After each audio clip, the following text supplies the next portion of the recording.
Hello friends, welcome to my channel. কেমন আছেন সবাই? আশা করি ভালো আছেন। আজ আমি আপনাদের তৈরি করে দেখাবো ফ্রুট কেক নয়তো প্লাম কেক।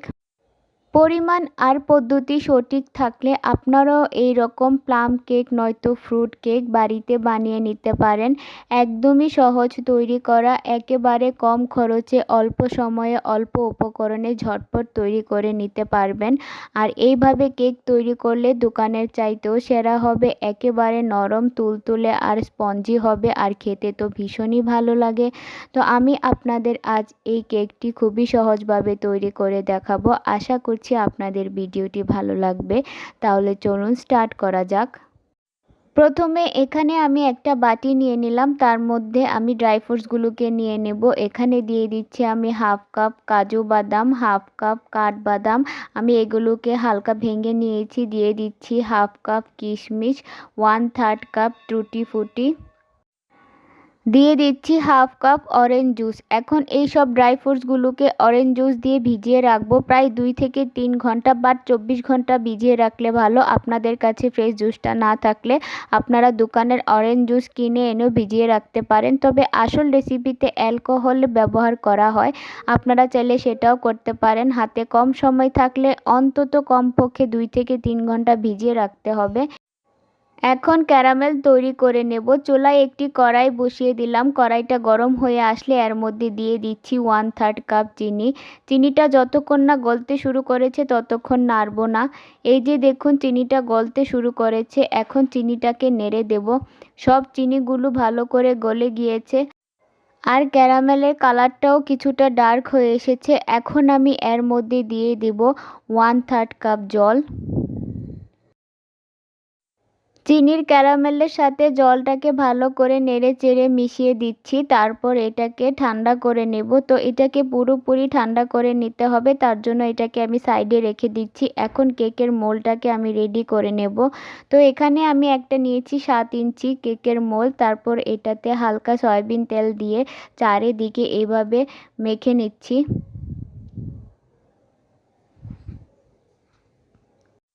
এখানে নিয়েছি আমি একটা খাতার পেজ, এটাকে মোল্ডের মাপ করে আমি কেটে নিয়েছিলাম। এখন এটাকে নিচে এভাবে বিছিয়ে দিচ্ছি ভালো করে, তারপর এটাকে সাইডে রেখে দেব। এখানে আমি চুলায় একটি কড়াই বসিয়ে দিলাম, তার মধ্যে এখানে দিয়ে দিয়েছি বালু। আপনারা চাইলে বালুর পরিবর্তে লবণও দিতে পারেন। এখন গ্যাসের আঁচটাকে একদম বাড়িয়ে এটাকে প্রিহিট করে নেব, আর এটা প্রিহিট হতে হতে আমি কেকের ব্যাটারটা রেডি করে নেব। তো এখানে আমি একটা বল নিয়েছি। এখন আমি এর মধ্যে দিয়ে দিচ্ছি হাফ কাপ দুধ। দুধটা অবশ্যই লো টেম্পারেচারের হতে হবে। তারপর দিয়ে দিচ্ছি হাফ কাপ সাদা তেল, আর এখানে দিয়ে দিচ্ছি হাফ কাপের একটু বেশি চিনি। এখন এটাকে আমি ভালো করে নেড়ে চেড়ে মিশিয়ে নেব। ততক্ষণ মিশিয়ে নিতে হবে যতক্ষণ না চিনিটা গলে যাচ্ছে। চিনিটা খুব ভালোভাবে গলে গিয়েছে। এখন আমি এর মধ্যে দিয়ে দিচ্ছি 2 কাপ আটা। আপনারা চাইলে এখানে আটার পরিবর্তে ময়দা দিতে পারেন, বাট কেকটা আমি আটা দিয়ে তৈরি করব আজকে। এইখানে দিয়ে দিচ্ছি আগে থেকে ভিজিয়ে রাখা ড্রাই ফ্রুটস আর তার সাথে অরেঞ্জ জুসটা। এখন এগুলোকে খুব ভালো করে মিশিয়ে নেব।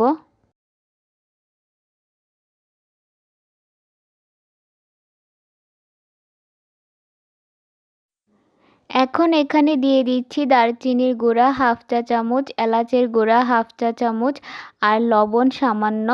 এখন এগুলোকে আমি আবারও মিক্স করে নেব।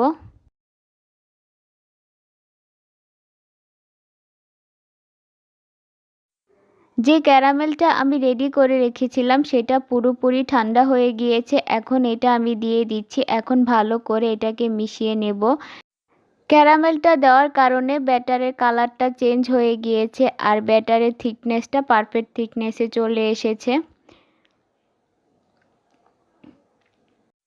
এখন এর মধ্যে দিয়ে দিচ্ছি বেকিং পাউডার 1 চা চামচ, বেকিং সোডা হাফ চা চামচ, আর ভিনেগার 1 চা চামচ। এখন এগুলোকে দিয়ে আমি আবারও ভালো করে মিশিয়ে নেব। সবশেষে আমি দিয়ে দিচ্ছি ফ্লেভারের জন্য 2 চা চামচ ভ্যানিলা এসেন্স।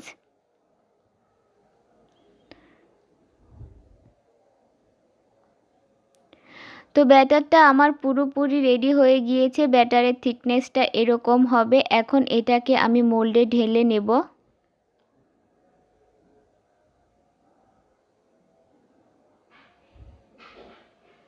পুরোটা ব্যাটার আমি মোল্ডে ঢেলে নিয়েছি। এখন এটাকে আমি এভাবে ট্যাপ করে দেব। ব্যাটারটা রেডি করতে করতে এখানে কড়াইটা প্রিহিট হয়ে গিয়েছে। এখন এর মধ্যে আমি মোল্ডটাকে দিয়ে এখন এটাকে ঢাকনা দিয়ে প্রথমে 20 মিনিটের জন্য রেখে দিচ্ছি। তো 20 মিনিট পর ঢাকনাটাকে আমি উঠিয়ে নিচ্ছি। এখন আমি এর উপর কিছুটা ড্রাই ফ্রুট সাজিয়ে দেব। এখানে দিয়ে দিচ্ছি আমি কাজু বাদাম,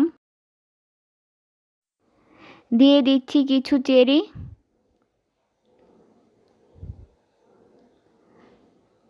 আর দিয়ে দিচ্ছি কিছুটা টুটি ফুটি। এখন এটাকে আমি আবারও ঢাকনা দিয়ে ঢেকে দেব 30 মিনিটের জন্য। তো 30 মিনিট পর চলে আসলাম, ঢাকনাটা উঠিয়ে নিচ্ছি। তো আমার কেকটা একদম রেডি হয়ে গিয়েছে। আমি একটা টুথপিক দিয়ে চেক করে নিচ্ছি। তো টুথপিকটা ক্লিন এসেছে, তার মানে কেকটা হয়ে গিয়েছে।